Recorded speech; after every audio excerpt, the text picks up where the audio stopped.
A simple system. All the moving pulleys move at the same speed as the load. What was the definition of a compound system? Series of simple systems pulling on each other. Both very descriptive definitions. The definition of a complex system is any system that's neither simple nor compound. Okay? There's a lot of complex systems out there, so there is no descriptive definition. It's not simple. If you can't see all the moving pulleys moving together, if you can't divide it up into individual simple systems, one pulling on the other one, and I could build a 3-to-1 and then build a 2-to-1 and hook it to the 3-to-1, and it would be a compound 6. 2 times 3 is 6. But if I can divide it up into those individual systems, it meets the definition of compound. If I can't do one of those two things, then it's going to be complex. And there's only one that I find really useful, though in class we find people rigging up some other weird complex systems every once in a while. I'm going to go right opposite the ratchet.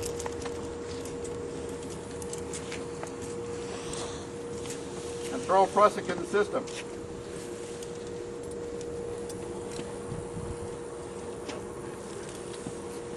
Okay. Now I'm going to take this pulley here, and this pulley right now is what? Stationary. Change of direction, fixed pulley. But if I take it off the anchor plate, put it on here, and pull, what's it going to do? It becomes a moving pulley. Okay. So now when I pull, it moves. So now I've added mechanical advantage. Now I started with a 3.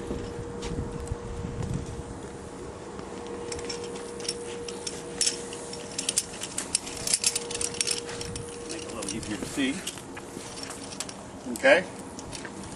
But when I hook that prusik in the middle of the 3, it now is no longer just a simple 3. So I can't, and that pulley moves different speed than that one, it's not simple. Because that's hooked in the middle, I can't divide it up into individual simple systems, so it's not a compound, so it becomes complex. Not simple, so I can't just count ropes to support the load. I can't divide it and multiply. So now I need another way to figure out mechanical advantage. That's called the T method. The T method is good because it really does work for all the systems. And once we use it to determine the mechanical advantage, we can now use it to look at forces in the system. Okay, so T method.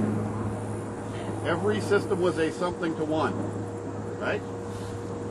So we know 1. 1 is always the haul line. The something is how much force is out here on our load. So I know it's 1.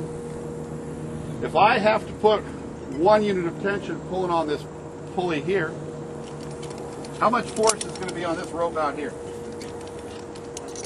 Equal number of force. Okay? So if 1 goes in, that means 1 comes out. Okay? And we talked about this up here. If I've got 1 pulling here and 1 pulling here, what's here? 2. Okay, so exactly right. There's 2 on this prusik. Remember the 2, but follow the rope. What was on the rope? 1 goes into this pulley, what comes out here? So what's here? 2. Remember the 2, follow the rope. What's on the rope? 1. 1 on the rope, 2 on the prusik. There's 1 here, but there's how much here? 2. There's 1 pulling here and 2 pulling here. What's here? 3. 3 goes in, what comes out? 3. Okay, so that puts what at the anchor?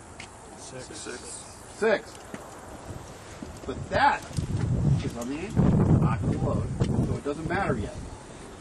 Okay, so I have 3 in, 3 out, so I got 3 pulling here. What was pulling here? 3 and 2 is the complex 5-to-1 mechanical advantage. Okay, now, how do we use it? Now, when we're talking 1, what the T method is doing is determining how much tension is on each segment of rope. So there's 1 unit of tension on here. So now what we can do is use our knowledge of the mechanical advantage and the weight of the load to determine how much force 1 unit of tension really is. 5-to-1 mechanical advantage. We'll keep our math easy. I have a 500-pound load. Divide 5 into 500. 1 unit of tension, 100 pounds. So now, if I have 100 pounds pulling on this rope, what do I have over here? 100 here. 100. So how much force pulls on that prusik? Prusik slips somewhere between 7.5, 12.5 kilonewtons of force. 1,800 to 2,400 pounds of force. Round it out at 20,000 or 2,000 pounds. Divide 200 into 2,000. I have a 10-to-1 safety factor on that prusik. Okay, how many units of tension was here?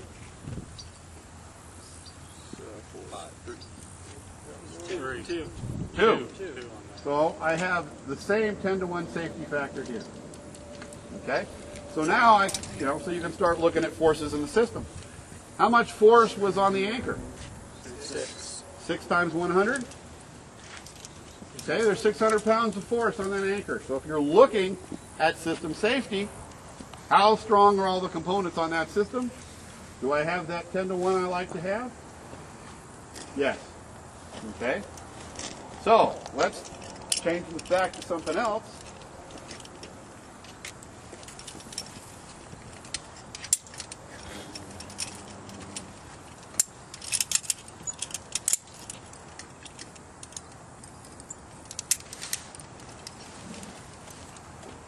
What was this? Simple 5-to-1 mechanical advantage. The compound was a 5-to-1, so everything's equal, right? Okay, T method. One goes in, one comes out, puts. One goes back, one comes up, one comes out, puts. 2 and 2 is? 4. One goes back, 1 plus 4 is? 5. Okay, so how many units of tension are on that prusik?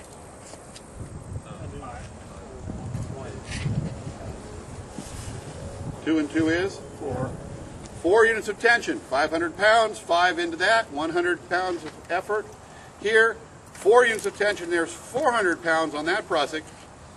Divide 4 into 2,000. 5. Okay, I just cut my safety factor in half on that prusik. They're both 5-to-1s. Okay? Forces are different. How much force is on my anchor with this system? 1 in, 1 out. 1 in and 1 out. There's only 4 units of tension back here. So there's only 400 pounds on the anchor with this one, but there's 400 up there. Okay? So, we have changed our system, and our safety factor has changed. Okay? So when you're looking at this, now 5-to-1 safety factor, remember what we said we like to see? But remember, there's only force on that prusik when it's moving. So that's a dynamic system safety factor, not a static. And dynamics are always going to be lower. Okay? Also, we're going to look at when that fails, what's it going to do? How does it fail? It's going to slip back some. Okay? If that slipped back some, what's going to happen to poor Fred? He's going to drop down on this prusik and it's going to catch him. Okay? Is that a serious thing? No, it's not at all. Okay? If that slides back, it's going to create a lot of heat and friction. It's going to melt that prusik as it slides, and then it's going to weld itself to the rope. But all the damage is to the sheath of the rope. Most of the damage is to the prusik. Well, as soon as I let go, is there any tension on that prusik? No. So I take another prusik, move it up in front of that glazed section, fix it, and then find out why the heck I pulled that much force. Now, why did I pull? Because the litter tender hung up that litter on a rock. So as soon as he clears that free, we can now continue this rescue. Put a Gibbs up there. When we pull too hard and it fails, what's it going to do to that rope? Remember the picture? It's going to, basically it's going to take the sheath off that rope. We're going to have a bunch of exposed core fibers. What happened to poor Fred? Same thing, he dropped to there. Nothing happens to Fred. Only now to finish this rescue, what do I have to do? I got to find another rope. I got to somehow get it through there, down to here. So poor Fred bleeds out while we're doing that. Okay? With the prusik in there, it takes 5 minutes to solve the problem at best. 2 minutes, probably. And we're getting Fred back to the hospital. Okay. Prusik slips at 2,000 pounds. That Gibbs strips the sheath at 2,000 pounds. Our system isn't any safer if you look at the numbers. But what we've done is we've changed the mode of failure and the consequence of that failure to make it far more acceptable to what we're doing by going to a prusik.